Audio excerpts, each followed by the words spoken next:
जय गुरु जी, शुकराना गुरु जी, गुरु प्यारी संगत को भी जय गुरु जी। संगत जी, आपको पता है इस चैनल के माध्यम से हम हर रोज़ आपको सत्संग सुनाते हैं। गुरु प्यारी संगत के साथ जो भी गुरु जी ने मिरेकल्स करे हैं, उन्हें ब्लेसिंग्स दी है और उनकी प्रार्थनाओं का उत्तर दिया है, वो सत्संग हमारे साथ शेयर करते हैं और हम गुरु आज्ञा से आपको वो सत्संग शेयर करते हैं। आज का सत्संग पूरा सुनिएगा, बहुत ही सुंदर सत्संग है आंटी जी का। आंटी जी का सत्संग अलवर राजस्थान से है। उनका नाम है मोहिता। आंटी जी अपना सत्संग शुरू करने से पहले गुरु जी का मंत्र जाप करना चाहते हैं। ओम नमः शिवाय, शिव जी सदा सहाय। ओम नमः शिवाय, गुरु जी सदा सहाय। आंटी जी अपने सत्संग में बताना चाहते हैं कि बीच में मतलब जैसे सीज़न चेंज हो रहा था, ठंडी सीज़न से जब गर्मी का सीज़न आ रहा था, तो उसी बीच में ना आंटी के बॉडी के ऊपर ना बहुत ज़्यादा रैशेज़ हो गए थे और वो बहुत ज़्यादा इचिंग कर रहे थे और उसके साथ-साथ उनकी बॉडी पे छोटे-छोटे से दाने हो गए थे और उन दानों में से ना पानी आ रहा था और वो बहुत ज़्यादा इचिंग कर रहे थे।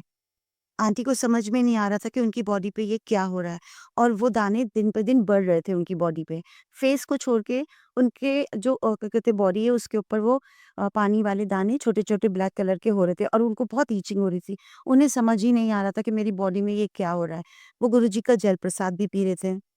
आंटी जी रोज़ गुरुजी से ये कि गुरुजी मेरी बॉडी में क्या हो रहा है? बहुत ज़्यादा इचिंग हो रही है, मुझे कुछ समझ में नहीं आ रहा है। आंटी जी के हस्बैंड बोल रहे थे उनको बार-बार कि चलो आपको हॉस्पिटल दिखा लाता हूँ, चलो आपको हॉस्पिटल दिखा लाता हूँ। पर आंटी मानने को तैयार नहीं थे। आंटी हॉस्पिटल जाने के लिए बहुत ज़्यादा मतलब उनको परेशानी होती है, वो हॉस्पिटल नहीं जाना चाहती थी। आंटी जी ने अपने जो हाउस हेल्पर आती है, उससे भी पूछा कि बताइए मुझे क्या हो रहा है? थोड़ा-सा पता नहीं मेरी बॉडी में इतनी खुजली हो रही है। तो उसने उनको देखते ही उनकी जो हाउस हेल्प थी, उन्होंने उसको देखते ही आंटी जी को देखते ही बोला, "ये शायद तुमको माता हो रही है।" आंटी बोली, "नहीं, मुझे माता कैसे होगी? हमारे घर में किसी को माता थोड़ी हो रही है जो मुझे माता होगी।" अब आंटी को ये प्रोसेस नहीं पता था क्योंकि वो घर में उनके घर में सिर्फ़ 4 लोग ही हैं। वो हैं, उनके 2 बच्चे हैं, 1 अंकल हैं। तो आंटी बार-बार ये मानने को तैयार नहीं थे कि उनको माता हो रहा है। आंटी ने अपनी लाइफ के रूटीन में ना हर हर रोज़ 2 बजे एक सत्संग सुनती हैं। डेली जितने सत्संग हो सकते हैं दिन में वो सत्संग सुनती हैं। तो वो सत्संग सुन रही थी, सत्संग में गुरुजी ने एक आंटी को बोल रहे थे कि तेरे शरीर पे जो छोटे-छोटे दाने हो रहे हैं ना, वो तेरे को माता हो रही है। पर इस माता को मैं ज़्यादा बढ़ने नहीं दूँगा। तेरे सारे कष्ट मैंने इस छोटी-सी माता के ज़रिए ही माता जो क्या कहते हैं उनकी बॉडी पे हो रहे थे, कि उसके ज़रिए ही काट दिए हैं।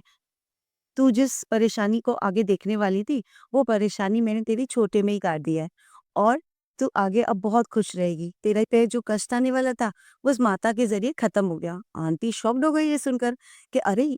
ये तो बिल्कुल मेरे जैसा ही सत्संग है, मेरे भी बॉडी पे बहुत सारे दाने हो रहे हैं छोटे-छोटे और है ना मुझे मतलब मेरे को समझ में नहीं आ रहा था कि क्या हो रहा है और आज ही मेरी हाउस हेल्प ने मुझे कहा कि तुम्हें माता हो रही है और आज ही गुरुजी के मैसेज में भी मुझे ये पता चला कि गुरुजी भी यही कह रहे हैं कि माता के ज़रिए वो कष्ट काट रहे हैं।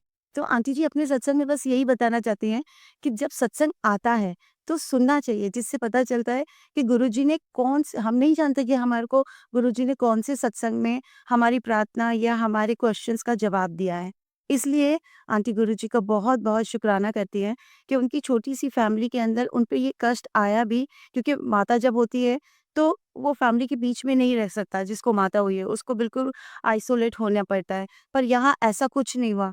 गुरुजी की रहमत से वो अपने परिवार के बीच में भी रह रही थी, घर के सारे काम भी आंटी जी कर रहे थे।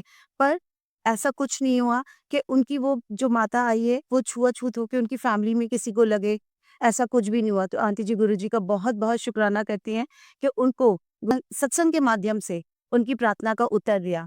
गुरुजी का बहुत-बहुत, बहुत-बहुत धन्यवाद है। गुरुजी का अनंतम शुक्राना है कि उन्होंने उनकी प्रार्थना का जवाब इस तरह से दिया क्योंकि आंटी समझ ही नहीं पा रहे थे कि उनकी बॉडी पे क्या हो रहा है। गुरु प्यारी संगत आंटी जी बताना चाहते हैं कि उनके शरीर पे जो दाने हुए थे ना, वो टोटल 7 दाने हुए हैं जिसमें से पानी आ रहा था।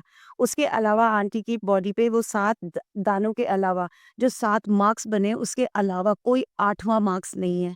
ये तो सिर्फ़ गुरुजी का मिरेकल है कि कोई अगर हमारे शरीर में छोटा-सा भी कष्ट आता है ना, तो वो बड़े कष्ट को गुरुजी टालने के लिए और ख़त्म करने के लिए छोटे में ही कटवा देते हैं। आंटी जी, गुरुजी का बहुत-बहुत शुकराना करते हुए इस सत्संग को यहीं पे विराम देना चाहती हैं। जय गुरु जी, शुकराना गुरु जी।